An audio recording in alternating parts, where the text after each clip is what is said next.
Shalom and welcome to another in our series of podcasts from Temple Beth Am, a dynamic center for conservative Judaism in Los Angeles.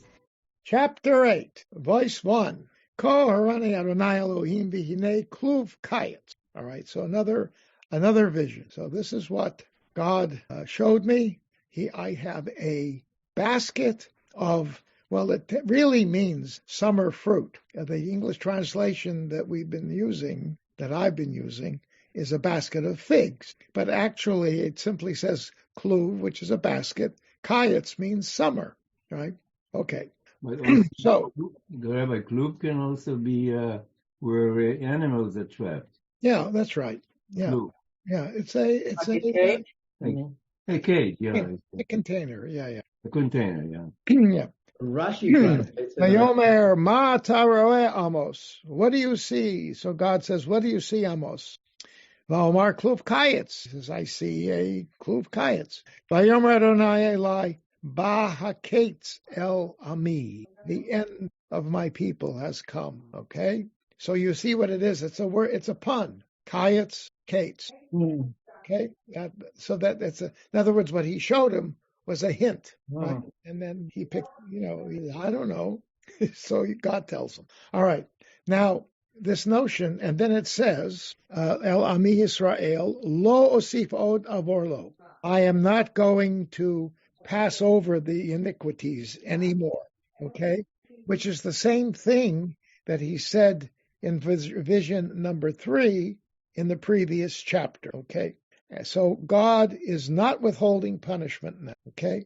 Now, but here, the unique thing here is, as opposed to the previous one, is that in the previous one, he was the God's anger was aimed at institution, the temple, the palace, etc., or the monarchy. Here, it's for the first time in these visions, the people is the object of God's punishment. So the question is, why didn't Amos pull a Moses on God and say, are you going to punish the good with the evil, the many with the few?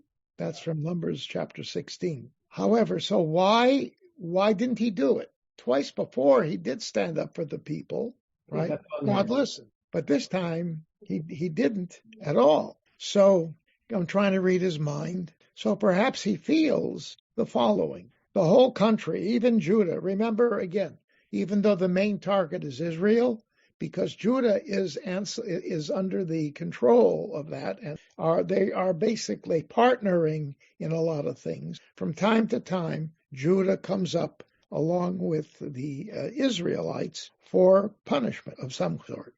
So apparently one of the things we got to keep in mind, and this was not my idea, that the masses at that time were not all poor or not all deeply poor. There were a lot of poor people, and apparently their condition was getting worse because of the way some of the wealthier ones were managing things, or the way the government was managed. But the point is, a lot of the people recognized the fact that from a certain perspective, things were going very good for the country. I mean, think about it. The boundaries were at their greatest extent. The economy was booming because there were no wars going on right now. It was a relatively peaceful time for Israel. Okay, now Amos obviously has got his eye north to see what's going on in Assyria, and he knows they're moving slowly, but they haven't crossed any red lines yet. So the people are saying, things pretty good, and the king is the king. And, he's been around for a long time. He must know what he's doing. So they basically these people are not concerned about the poor. Amos is. And so it's possible that he is looking at a broader picture here. And he's saying the whole unit is bad. Okay? But because he doesn't argue. So now moving on. V'helilu shirot heichal bayom hahu ne'um Adonai Elohim Rav hapeger b'chol makom hishlichas. So helilu. So what does it mean? So the songs. Now here in this translation it talks about the female singer, but the thing is, it's not used that way anymore. Shirah in the feminine is a song or a poem. So shirot would be the plural. So helilu means to ululate. It's a similar word.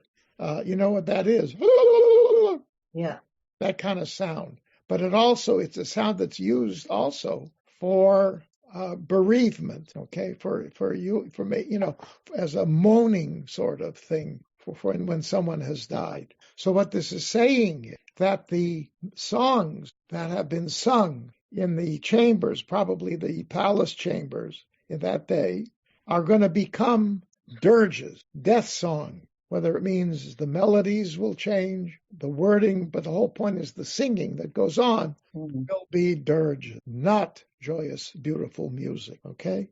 And there's a lot of dead bodies, and I'm reading this a little differently than the translation. The translation says there are dead bodies after everywhere, quiet. I'm looking at the tropes. The tropes have a pause after Rav HaPeger, which means there's a lot of corpses lying around. Comma, b'chol makom hishlichas. Everywhere there is silence. So I like it that way because I'm tempted to go that direction, following the Masoretes who put that the specific musical note, making a pause there. Okay, so that's part of but the important thing here is not just the singing, of course, is there because there's a lot of dead bodies. People are dead. Okay, Tybal. Just a quick one. Is in that word, is that also the same root as for Hallel? The yuds don't matter for the root? No, it's not. No, this is yili, yili, li, li, li, li, li, li, li. Yud lamed, yud lamed, yud lamed in the Hefil form. Okay, the root is yud lamed, something like that. Not hey lamed, lamed. Different word. Good try. All right. So there's dead bodies all over the place, and people are really bad.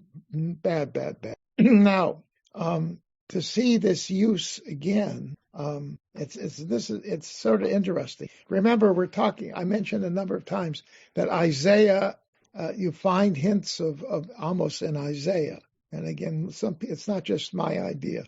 So some scholars suggest that Isaiah may have actually seen Amos, read Amos, or been aware of it. Anyway, so here now, this is a completely different topic, but I'm throwing it in because it gives us an interesting perspective on something. So this is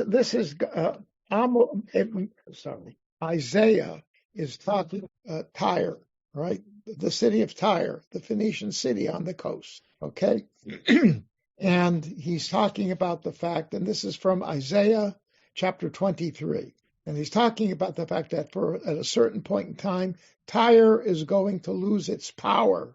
And I'm reading from the Hebrew, and for 70 years, the length of 1 year of the king's life, 70 years, she's going to be forgotten, like she's not even there. But at the end of 70 years, she will again revive, and they will sing, get ready for this, Shirat HaZonah, the song about a story about a prostitute. That's what they're going to sing in the revived city of Tyre. In other words, it's not going to achieve its previous greatness. Okay. So what is this? It begins though.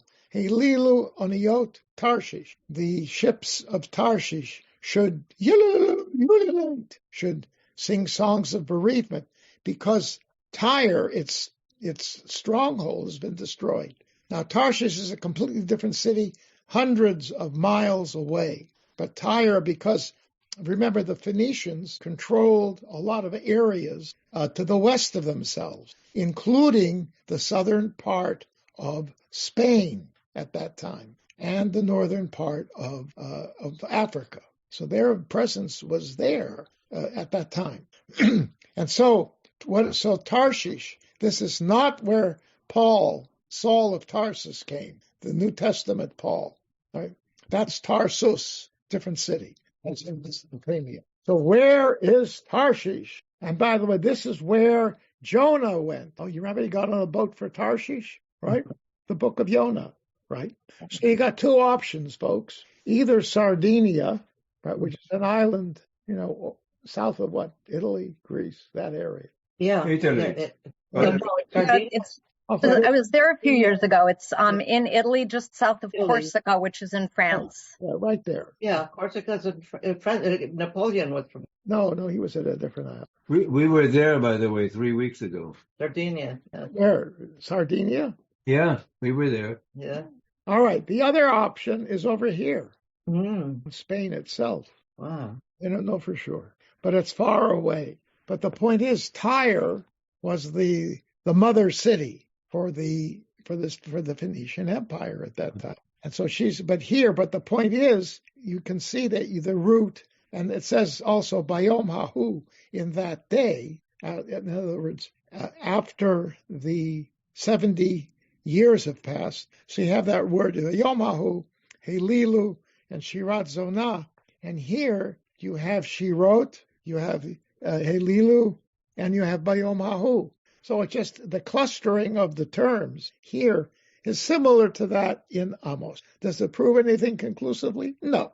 But you get a sense, though, how the word Helilu is used, okay? All right.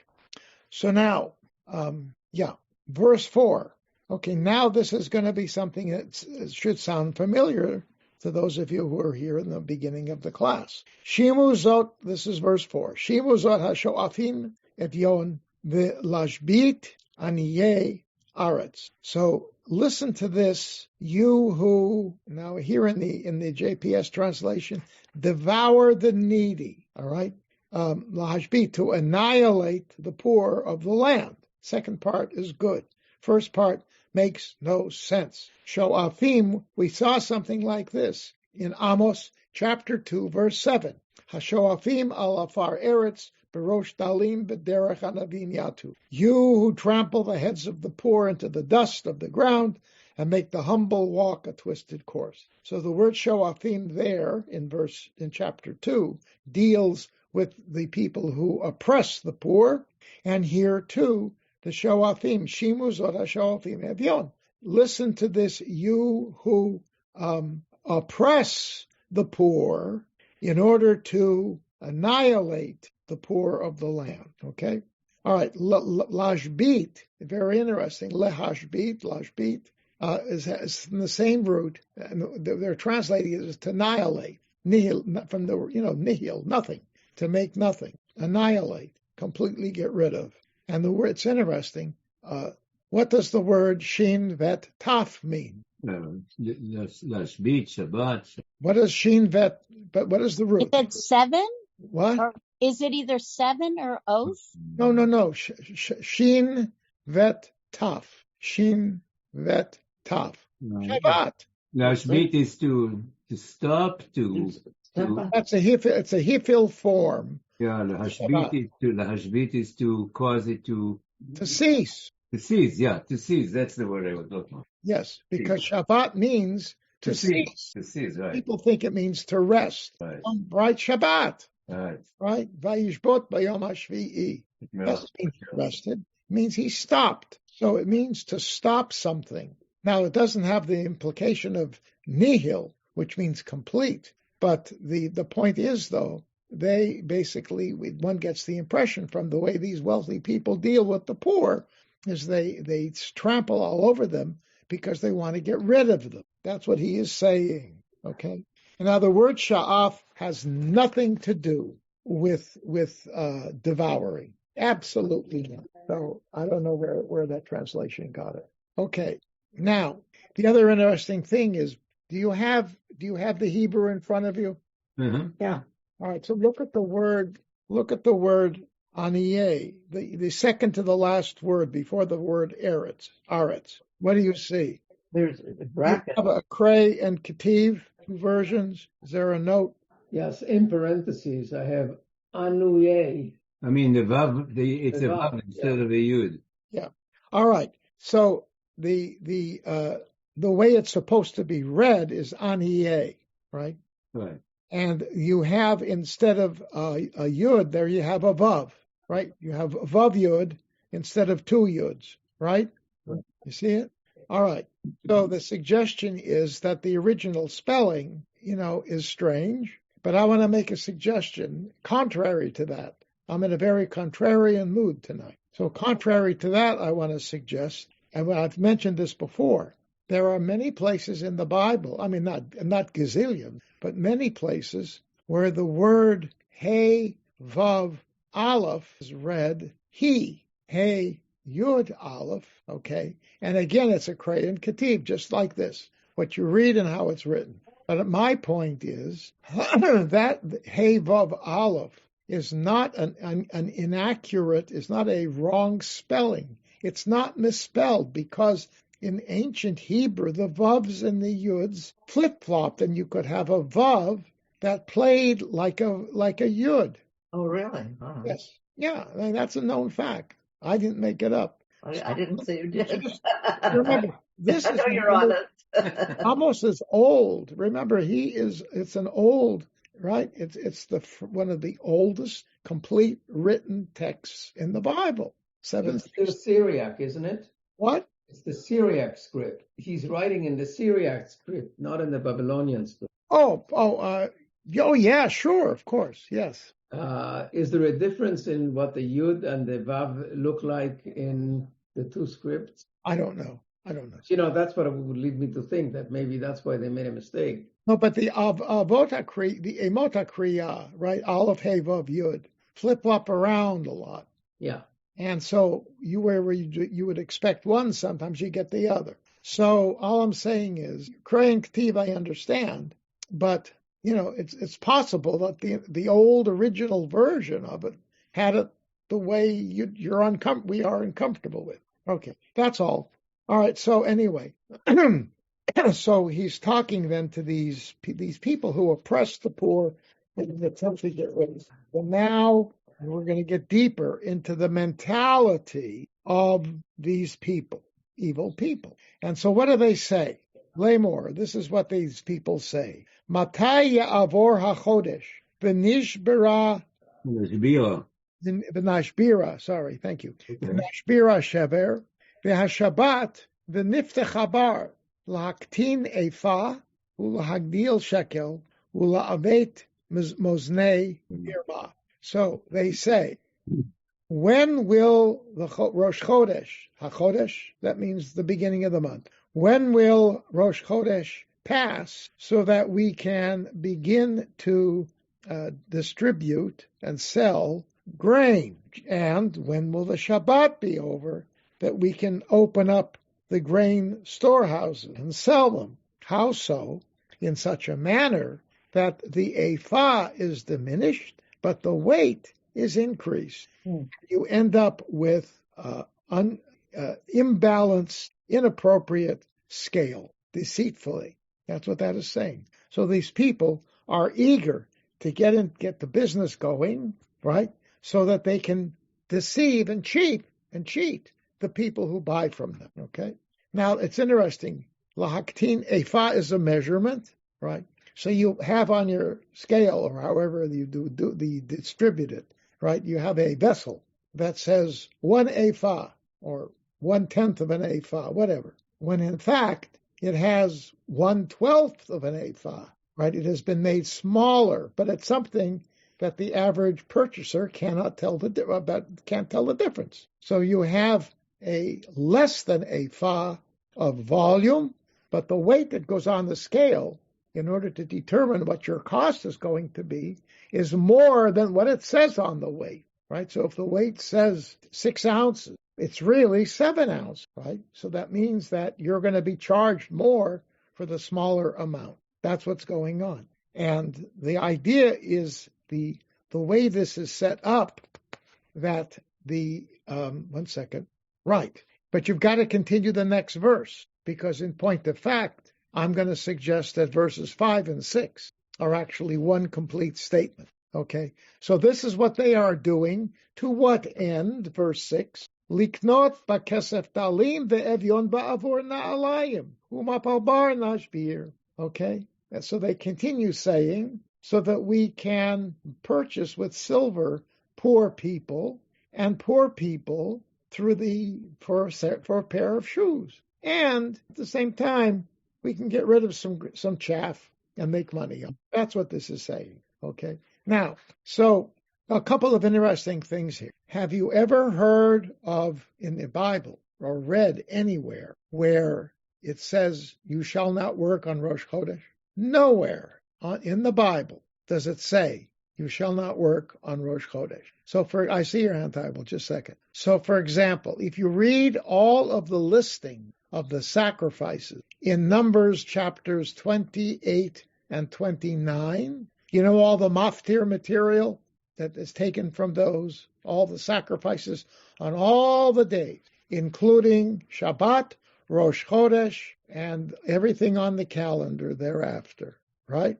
Okay. On those days, when work is not permitted, it says, Mikrai Kodesh, Kol Melechet Avodah Lo Ta'asu. This is a sacred gathering, calling together, convocation, and you shall do no labor. Now, those words are not mentioned on Shabbat because the meaning of the word Shabbat tells you, right? Cease. And it's so obvious. Plus in the Ten Commandments, it says you shall do no labor. So they got Shabbat is covered. Rosh Chodesh, nowhere. And there are references elsewhere in Numbers 10:10. Did you know that they used to sound a trumpet, a metal instrument on the holidays and on Rosh Chodesh to announce it. Okay? So there Rosh Chodesh is mentioned with, and all the other days. Okay?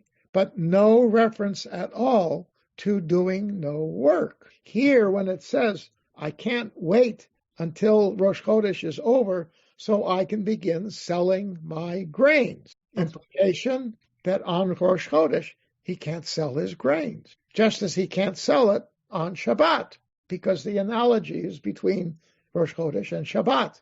Just as on Shabbat I can't sell, so on Rosh Chodesh I can't. Never heard of it. Only here.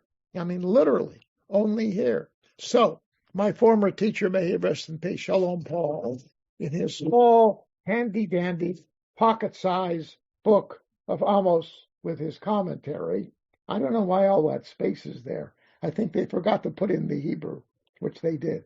They forgot to put it in. Anyway, it's old. It's 1998. Old. It is. You can figure that out. Anyway, but he makes a very good point. It's very likely that was the tradition in the north. So remember, Amos is sort of quoting what the people are saying, or God is, right? Remember, Amos is talking for God. God is talking. All right. So, but it's in the language of what these people are saying. And so he makes a good point because, the bulk of the legal material that we have ultimately comes through the hands of people in the South.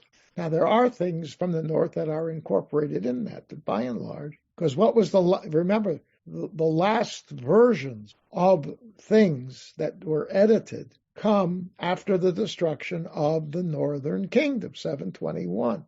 The final versions of most of that stuff.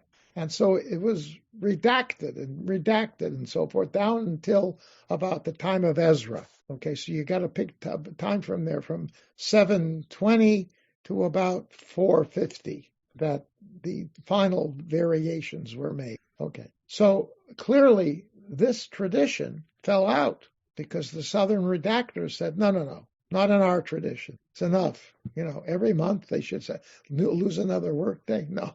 But it's interesting to see that. Okay, hold on. I see it. One more thing I wanted to suggest. Where is it written that selling on Shabbos is forbidden? Selling, when it says, Kol Malacha Lo Tasu, generally speaking, it's talking about your fields, your animals, etc., etc. There's no specific reference to doing business, because that's what this is talking about, is doing business. All right, and nowhere in the Bible at that point is it found. It's first found from the southern perspective in the book of Nehemiah, 450, give or take, where he says to the merchants at the gate, you may not sell on Shabbat. And he tells the merchants from outside the country, many of them from Tyre, from Tsor, he says, don't even come because the gates are going to be closed. courts are closed, and businesses closed on Shabbos. Goodbye. And that's the first time that concept, there may be a hint of that in Jeremiah, but it's not that clear. But here, for sure, that's what it says. And a law is passed. A law is passed that you can't do it. So anyway, it's all this subtle stuff, these things start popping out, and you get a picture of if you will, the complexity. Everybody assumes, oh, sure, everything's simple. They were old-fashioned people living a long time ago. Life was simple, blah, blah, blah. No, it was complex. For its time, it was also complicated. And were there differences in the tradition? There were differences in the tradition, okay?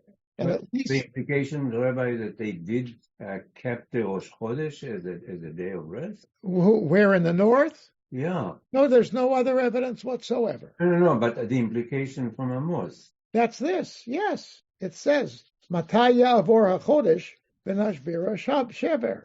So the implication that they did celebrate Rosh Chodesh. They did celebrate Rosh Chodesh, and they didn't work, yeah.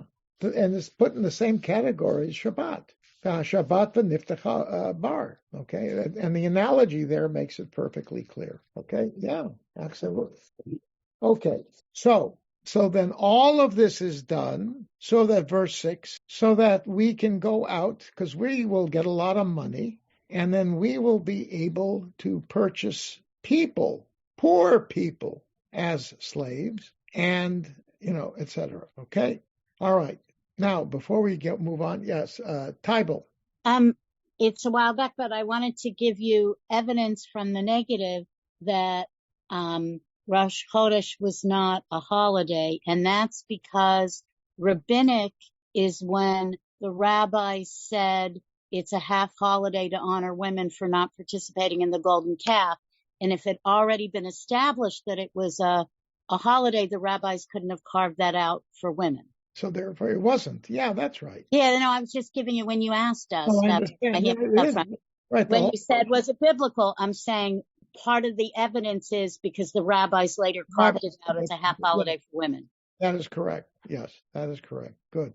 Okay. Yes. All right. Fine. Thank you. All right. But here, yes. So I'm going to prove to you that this sentence is one long sentence, verses 5 and 6. And even in the fact is, the translation does not have a comma at the end of verse 5, and the verse 6 begins not with a capital letter. So they too are of the assumption that it is one long sentence that has been broken into two. And again, I remind you, who was it that gave us the enumeration of the sentence? The Masoretes, right? No, the Christians. I thought they did the chapters and Jews did the verses. No? Because if you look at the Masoretic text, there's no spacing. No, I don't. No. The tropes they put in. Yes. So you could get. I don't know if the Etnachta or so pasuk. I mean, that I can tell you. I don't. Well, let's see. What was it in here? Hold on. I hear what you're saying. I don't think though that they actually enumerated all of the verses. Yeah, I know that because you will find that in many of the chapters, especially in the Psalm, in the poem, the prophets, that our space, in the Torah as well, that the spacing that is done between the words, the ptuchim and stumim, right, where you have, think of a line of Torah, think of a line of Torah text. All right, you see a space in the middle, right? Or you have a space at the end. That is what the Masoretes put in.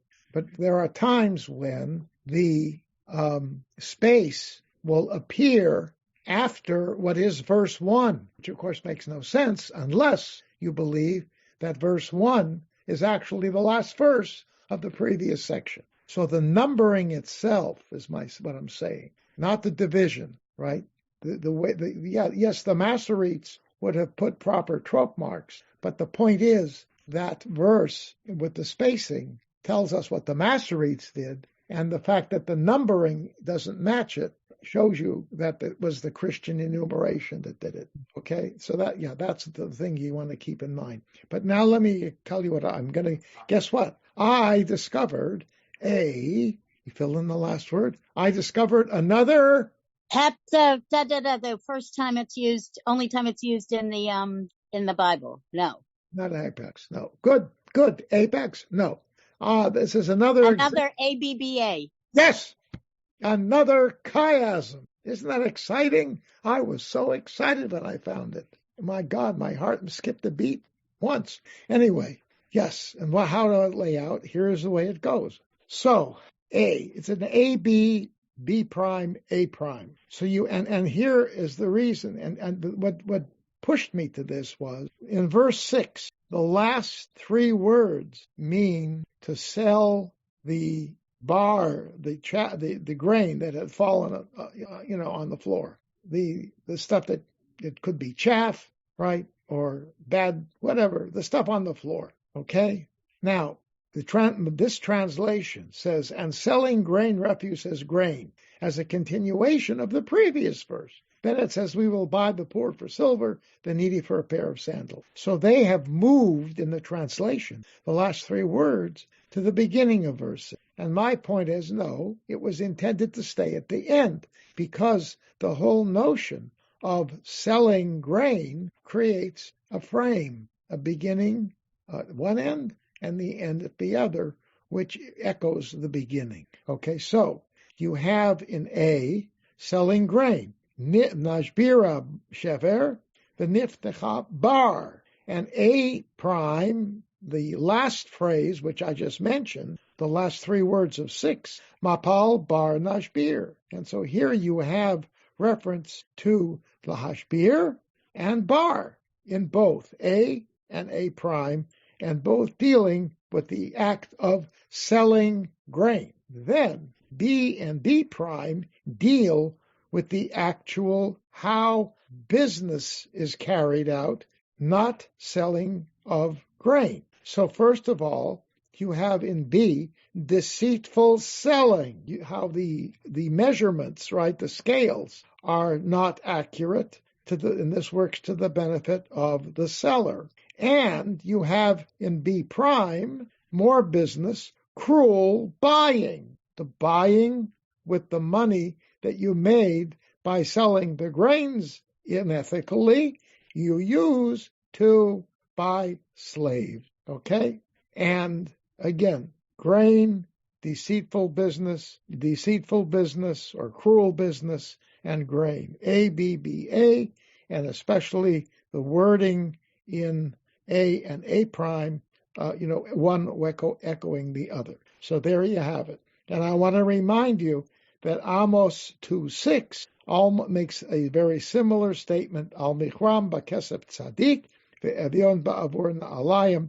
In the first line about the sins of Judah, way back in chapter 2, it talks about how that's the selling, you see, not the buying. So that's the other end of it, the selling of righteous people for silver, and poor people for grain, for a pair of shoes. Okay, so there we are. That is my suggestion. Take it or leave it. That's okay if you disagree. Free country. Moving on. We're going to finish this. Oh boy, we'll try. All right. Now, oh yes, for your to get you ethically back online, because I don't want you to be influenced by these corrupt merchants here. Okay, the law on this, at least the one that comes from. This is chapter 19. Oh yeah, this is the law. This is chapter 19. Parshat Kedoshim, right? One of the most important parshiot in the Bible. And toward the end of it, actually at the end, you read the following. This is chapter 19 of Vayikra, verses 36 and 37.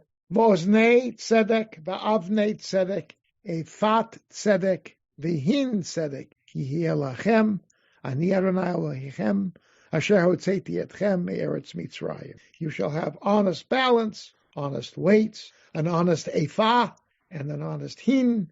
I, Hashem, am your God, who freed you from the land of Egypt. Then ushmartem et chukotai et mishpatai v'asitem otam ani Adonai. You shall faithfully observe my laws and my rules. I am Adonai. Okay? So, there you have it. That's the law. Clear, right? Now you can make the argument that law code in the middle of Leviticus may not have been in existence at the time that Amos lived. It could be later. Just to show you how unclear things are. But the Ten Commandments already say thou shalt not steal. But this is very specific. Okay, but that's also stealing. If you I understand. In the broader sense, you're absolutely dishonesty, they're stealing from somebody because they should be paying less for what they're getting. Yes, agreed. Stealing money. Of course, right. But I would say, but I'm interesting here, though, is focusing specifically. I mean, I could argue, no, that's not talking about this. That's talking about holding a gun to somebody and taking his money. That's stealing.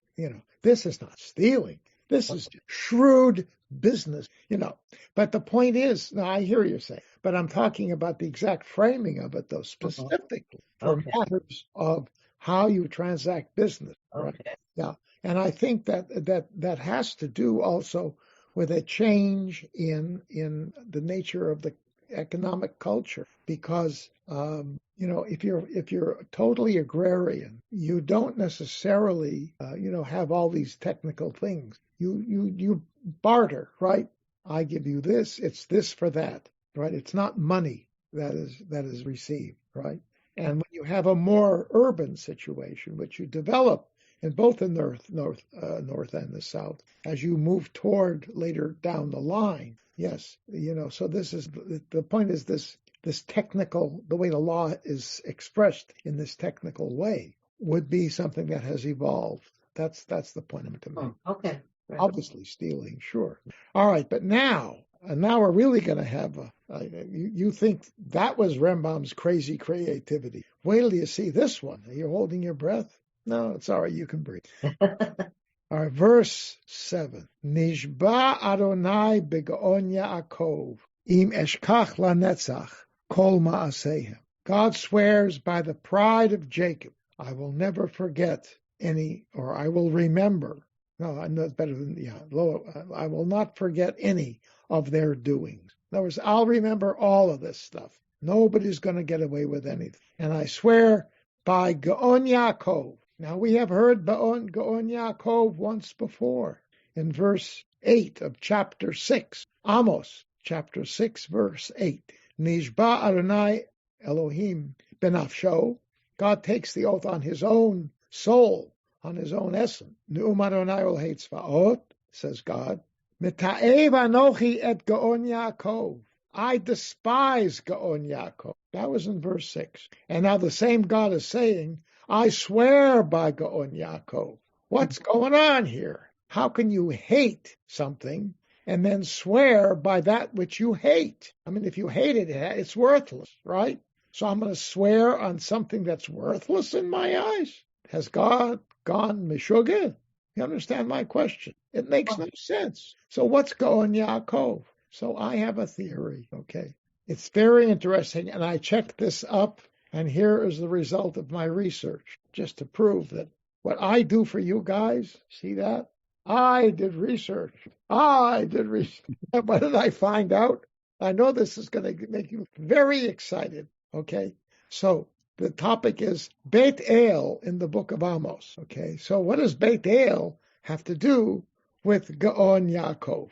All right, so Amos refers to Beit El 5 times in verses 3, 4, 5, I'll just enumerate. Chapter 3, verse 14, chapter 4, verse 4, chapter 5, verse 5 twice, and 5, 6 by itself. Okay, so all these times, 5 times, does the word Beit El appear.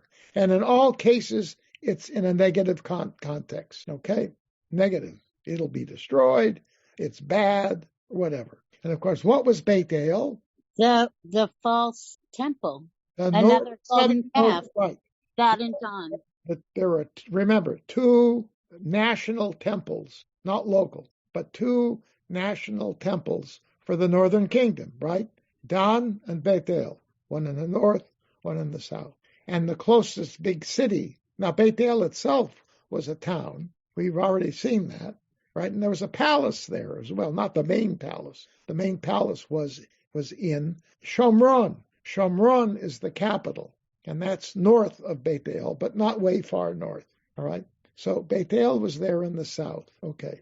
Now, after chapter 5, verse 6, neither Amos nor God mention Beit El. Nowhere, okay? Keep that in mind. Beit El is mentioned again twice in chapter 7, but it's nothing to do with God or Amos. It happens to be the narrator referring to the high priest Amaziah of Beit El, and Amaziah tells Amos, don't prophesy in Beit El. So that's it's in the context of Amaziah, the Kohen Gadol, right? Amos does not say that word at all. God does not say that word. Nowhere, okay? Now, and you find, however, this Gaon Yaakov thing pops up. And what's interesting is that it's in, and here in particular, because it's going to talk now about the destruction, a lot of destruction that goes on in the north, all right? But what does it mean, Gaon Yaakov? The pride of Jacob. Now, I want to suggest to you that consciously Amos, in framing these prophecies, is using that term, Gaon Yaakov, in place of Beit El. Why do I suggest that? What can you tell me about Beit El? Who really established it as an important cultic site? Tybal? Well, I think there was something there before, but isn't where Beit El, where Yaakov had the dream and then Yes. put up a matzeva?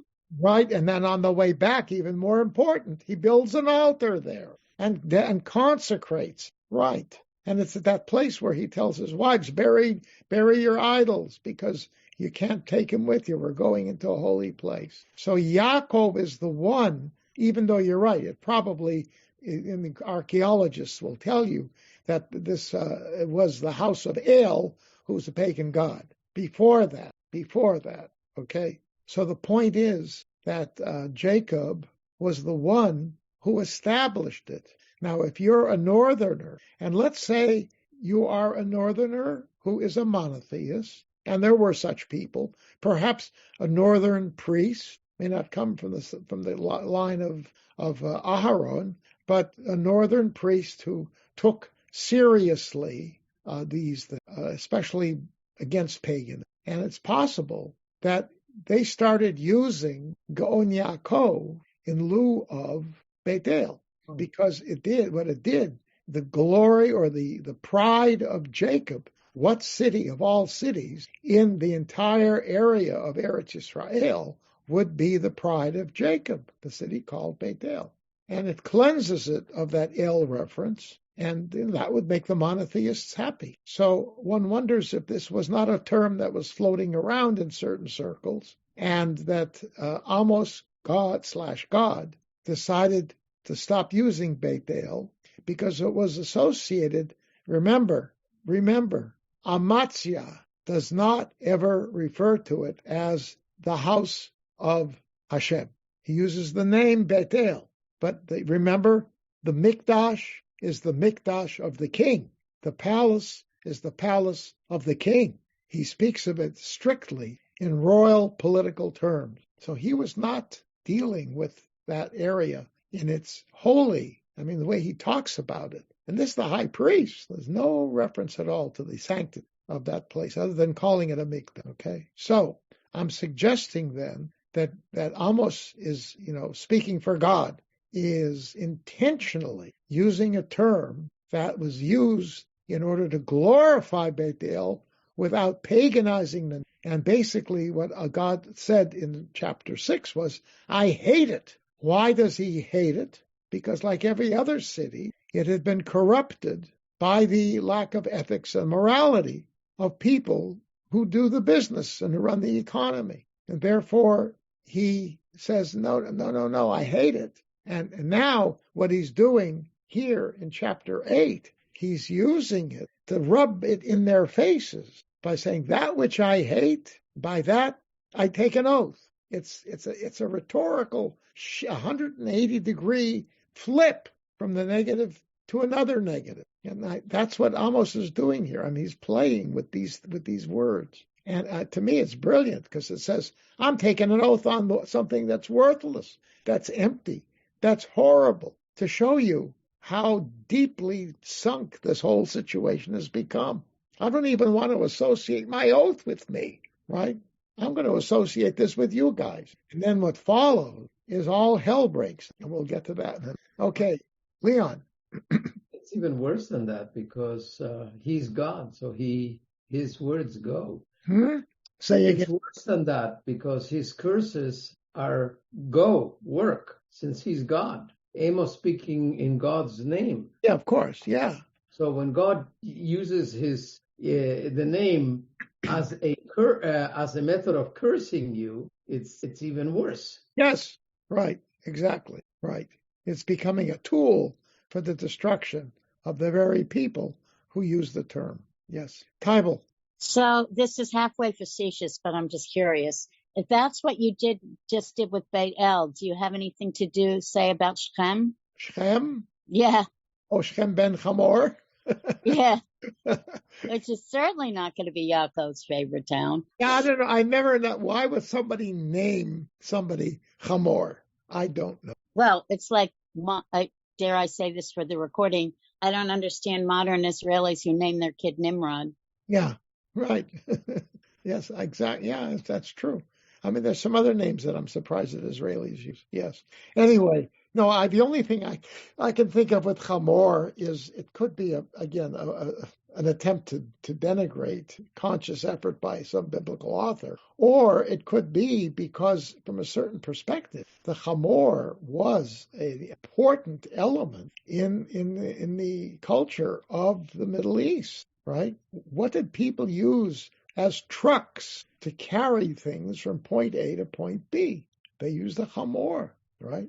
And so we sort of laugh at it, but it may be that in their eyes, this was something very significant. I can tell you. Must be. Agreeing. Now, they did not use camels at that point? No.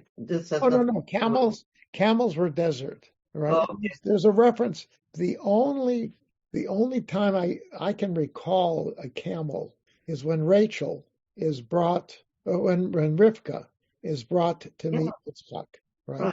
Right. But where else do you have? There must be some other places, yeah.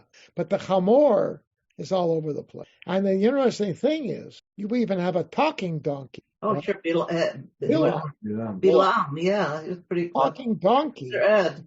That makes him look like an ass. Right? He makes Bilam look like a fool. Have I ever done anything to you? Haven't I been a trustworthy, worthy worker with you? This is what you keep hitting me like that. What do you, so this is not some kind of dumb animal, right? So Tybal, I've often thought about Mr. Hamor, and what can I say? All right. Okay. Anyway, so I'm just wondering if that's what's going on. But now, as I said, God is going to call nature in to provide the punishment. Okay? Verse 8. Ha'alzot lo tirgaz ha'aretz va'avel kol yoshev ba. Isn't it the case that the earth will shake and there will be mourning, grieving among all those who live upon it? So we're talking about here an earthquake that's going to cause bereavement, huge amounts of loss of life because of it. Tirgaz, what's rogez in modern Hebrew? Anger. And in Yiddish, broigez, right? I'm broigez with you. It's rogez. Okay. Nothing to do with Rogeson. Rogeson is a different word altogether. Don't get confused. Okay. I did okay, Leon. Yes. All right. Anyway,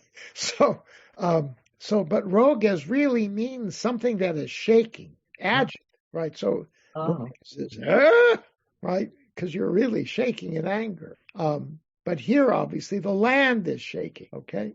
And not only is it shaking, the alta chaor kula v'nigresha v'nishke'a ki or Mitzrayim. All right. Now it goes up what is or? Chaor. Nobody knows for sure what that means. Well, Yeor, no, Yeor.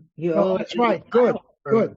No, it could be a misspelled Yaor, and some scholars suggest that the last word of verse 8 is or, and it's possible that on some texts they were lined up. So Cheor is lined up over or in verse 9, what became verse 9, and your eye flips between the two, because one is right next to the other. Okay, that kind of a mistake. So they suggest that this is actually a mistake that popped up somehow. And yes, the alta chayor kula, the nigrasha, the nishka'a kiyor mitzrayim. And so the chaor is Yaor after it rose up like the complete Yaor river, and then it swelled and then receded like the river of Egypt. No. So something like that. Okay. So but the point is, it's talking about a river flood. Mm-hmm. Now, Israel. To talk about a flood, a horrible flood in the Jordan River, no. I have been at the Jordan, no kidding. I was close to the headwaters of the Jordan after a heavy rainy winter, okay? And yes, the river was overflowing its banks. I saw that myself. In fact, there was a bridge there that you can drive a car over. And if you drove a car over, the tires would get a little wet because the water was actually above that little bridge. It's not a big deal. But that's for the Jordan. That's a flood. And you know how wide the river is. I made a note over here, okay? You don't see any container ships on the Jordan, right? Mm-hmm. You see container ships on the Nile, Mm-hmm. right? Okay, enough said. All right, but anyhow, but the Nile, yes, it is the river from the perspective of the Israelites. Now, granted, you have the Tigris and Euphrates rivers north, right, in Mesopotamia, yes. But there, when you think of the river, but that river, yes, it flows up, it flows down, and the farmers on there, I'm sure, in antiquity, knew how to handle that, to irrigate. And that's why it was the breadbasket of the Middle East. That old river, it flowed up, actually, Right. comes from down south, from the upper Nile to the lower Nile. Right. Is on the Mediterranean. That's where it spills out. Anyhow, so in other words, but this is the land he's talking about. That's the point. The earth is going up and down like a large body of water, and that's killing people. Okay? Yeah, Tybal. Sorry, the East Coast perspective, when you started saying that about how big the Jordan was, and I knew you were going, in New York Central Park, there's a tidal pool basin where little kids float boats, and that's about how big the container ships would be, like little kids' toy container ships. Very good. Yeah, is that an aquifer? Do you know? The tidal basin central, I don't know, but I'll look it up fast and I'll put it in the chat. No, don't worry about it. Yeah, I'm just curious because that's what we do not have in Southern California, except one place in the valley, but that's it. All right. Okay. Yes. No, but we know about rivers like that here too. Remember the Mississippi? Remember a number of years ago? I mean, there were horrible floods at the Mississippi River. Oh yeah. And they took shots of what the area there in parts of Missouri. Right. Miles. Everything was covered in water. Was that where was the Jonestown? I don't I read a book about that. In Pennsylvania.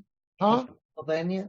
The Johnstown flood, it's Western Pennsylvania. I am a native of the great state, Keystone State of Pennsylvania. All right. Okay, so, yeah. But anyway, but they took a picture. Anyway. And suddenly I realized how people who live in Mesopotamia could imagine a flood that flooded the entire world. Excuse me. Think about it. What do you look off in the distance? What do you see? Water everywhere. Yeah. And you can see that in this picture in Missouri in the 20th century, Right. 21st, whatever it was. And so those people, what do they know? I mean, remember, for them, if you go, 10 miles away from your town, that's a long trip. So you can see how they would imagine, and those things occur frequently because you got two rivers. So that basin, but you think the whole world is under. Okay. Anyway, so that's that first stage. So that's Earth, right? The Earth shakes, and it's like the entire Earth has become liquefied. Mm-hmm. By the way, there is a term in earthquake jargon called liquefaction. Oh, yeah, liquefaction. Right, liquefaction. That's it. Thank you. Yes, you know about that because you have to build buildings. Oh, yes, our building was one of them slid off its foundation.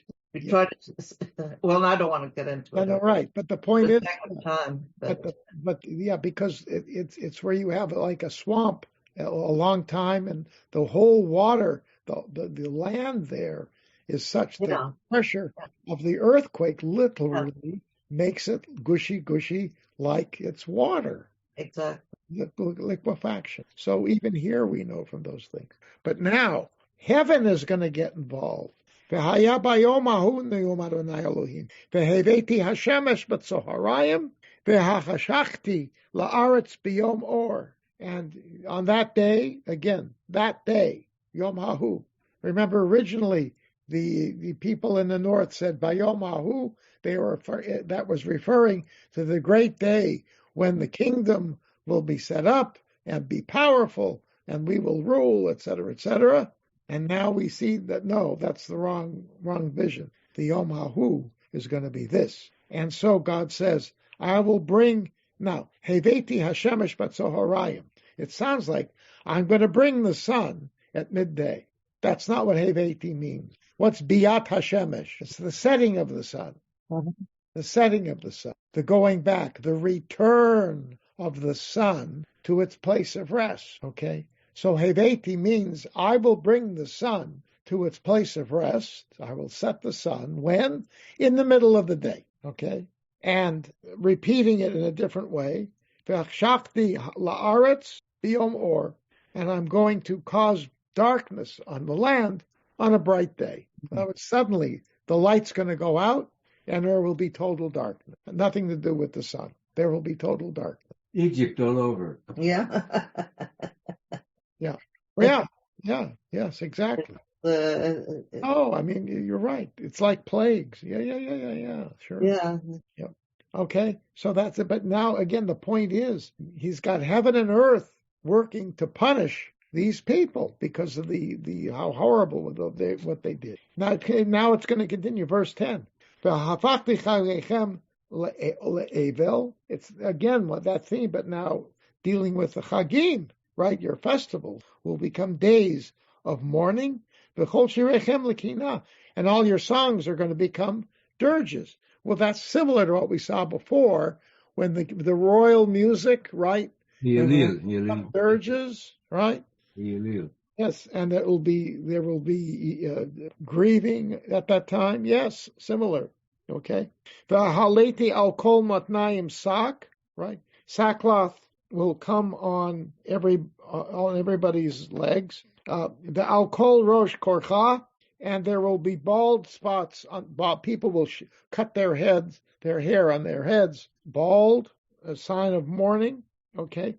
V'samtiha ke'evel yachid, and I will make it as if it were mourning the death of a single child. Ve'acharita kiyomar, and it's ending. It's how did I put it? Its aftermath will be a bitter day. All right. So the horrible switch from joy to grief. But now there's going to be another change that will happen, and this is really creative here. Okay. Hine yamim ba'im. All right. So hine yamim ba'im. There are days coming. It's not a day, but days are going to come. Num Adonai Elohim v'hishlachti ra'av ba'aretz, and I will spread forth famine on the land. But lo ra'av lalechem, velo tzama lamayim, not hunger for bread and not thirst for water, ki im lishmoa et divrei Adonai, but rather to hear the word of God, or the words of God. What is he talking? People will want to hear the word of God. No? Yes, they will Hunger and the thirst will be to hear the words of God. They'll be so downtrodden that they'll want to hear the words of God. Exactly. Right. They're beaten to the pulp. God, help. God, let us hear. Tell us, help, whatever you want to define it. Exactly. Now, you would think that this would be something very, very interesting. All right, but then look at verse 12. V'na'u meyamad yam u'mitzafon va'ad mizrach yishotatu. Okay? U'levakesh et devar Adonai v'lo yimtza'u. They won't. Mm-hmm. They will wander from sea to sea, from the Mediterranean Sea to the Dead Sea. That would be from west to east. U'mitzafon, from the north, ad mizrach, until the east. They will roam about, wandering here and there and everywhere, seeking the word of God without finding it. Okay, but there's something strange here. What is this mitzafon va'ad mizrach? Okay, from the north to the east. Yeah, we already covered the east. Yeah. So what's this? What happened to the south? You understand the question? So Shalom Paul suggests it was because who's in the south of Israel? Right, dead south. Judea. Judah, Yehuda. Yehuda. Right? And so that's where Amos is from. So he's not yet ready to see that part of the country hit, or God is not ready to hit that part of the country with this. So it's not, you can't judge by the south. Mm-hmm. It's not going to be the case down. Eventually it'll be, but not yet. That's in the hands of leader prophet, right? But we already get a hint, right? Because God through Amos mentions after the beginning of chapter 2, the sins of Judah, that they really don't follow the Torah properly. But he leaves it at that.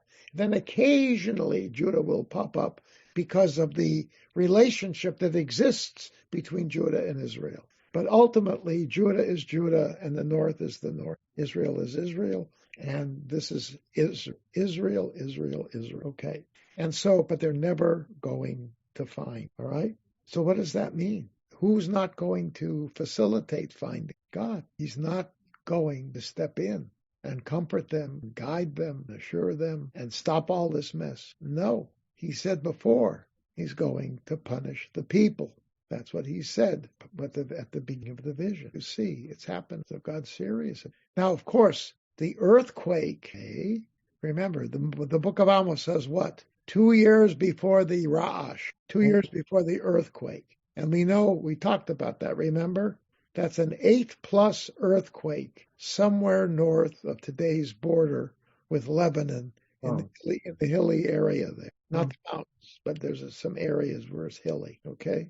That was the epicenter. And Israel shook, okay? And it was horrific. And it was 2 years after all of this. Amos is now prophesying, among other things, a huge earthquake. Don't you think that his stock went up after the earthquake hit?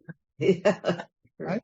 If you had any doubts, this guy knows his business. Yeah. Predict earthquake. I wish he knew. I wish he had that same earthquake predicting whatever to pass it down here so we could know, right? Yeah. He knew. Anyway, by the way, I'm not kidding. That's why we have political pundits. Right? When prophets prophesy and things actually happen, that does send their stock going up. Well, there was a cartoon which said the guy says the end is coming, and he talks to someone else. He says, what bothers me is that people don't laugh at me anymore. Wait, got it. Yes, very good. That's very. I like that. Got it. Yes, very good. Okay, so what's going to happen? All right. So verse 13. Bayom hahu titalafna habatulot hayafot v'habachurim batzama. And in that day, the beautiful young women, but the virgins, really, the beautiful virgins will faint, and the young men, and all this will happen because of this thirst. It doesn't say they're going to die. It says that they're going to faint. But this is really strange. Hanishba'im, verse 14. Hanishba'im be'ashmat shomron, ve'amru chai Elohecha dan, ve'chai derech be'er sheva, ve'naflu v'lo yakumu od. Those who swear by the guilt of Samaria. Now, in other words, this to me, this is like saying, I hate Gaon Yaakov. They swear by they swear by Shomron, right? I swear in the name of Shomron, the capital of the north, right? A good thing to swear by. Or Dan, Chai Elohecha Dan, may your God Dan live. Or B'chai Derech Beersheba. Beersheba was also a shrine in the south that apparently northerners would go there. But remember, there's that connection north and south. But it's an old temple shrine area. Okay, yeah. So what's going to happen? They all will fall. All of these towns, everything. Naflu v'lo yakumu od. They'll fall, and they will never get up. It's all going to end. Okay. Now this is reminiscent of the line in Amos Chapter 5, verse 2. Nafla v'lo tosifkum betulat Yisrael. The virgin Israel will fall and will not get up again. Okay. So I mean, you can see Amos uses some of these refrains over and over again. Anyway, so this is Dan, of course, is the other. Beit El is not mentioned, by the way. It's not mentioned. And, all these other cities are. Beit El is mentioned because God already took an oath and this sort of reinforces my argument. God already took his oath in the name of Gaon Yaakov, by my interpretation, Beit El. Okay. By the way, I forgot one little point about that. The prophet Nahum prophesies about the way Judah will survive a war from the north, okay? And it's probably referring to the Assyrian, and it helps people date that. So we're talking about sometime around the year 700 after Amos, okay? Because the Assyrians came at that time. Eventually they left, and so the kingdoms continued to operate. I mean, the southern king, Judah, was left alone. Anyhow, but so Nahum says that, and this is what happened. Israel, the Gaon Yisrael and Gaon Yaakov will be restored. What's he say? What would Gaon Yisrael be? The southern kingdom. What's Gaon Yaakov? North. Beit El. Beit El. Why? Because it is, so one is, Gaon Yisrael would be Shomron, right? And Beit El would be Gaon Yaakov. Something like that. In other words, it's a fact that the southern tier of the northern kingdom remained parts of it in the hands of the Israelites because the Assyrians were more interesting with what was north. They had moved a lot of those populations away, right? Resettled other people. And what's close down below, I don't know if they considered it like a buffer zone, but nonetheless, they left that bottom tier, left it alone. So there's a remnant. We know that Beit El was rebuilt and in operation, I don't know how many years, but at a certain point after the conquest of the north. How do we know that? Because one of the cities that Josiah in 620 goes and takes out all the Bamot.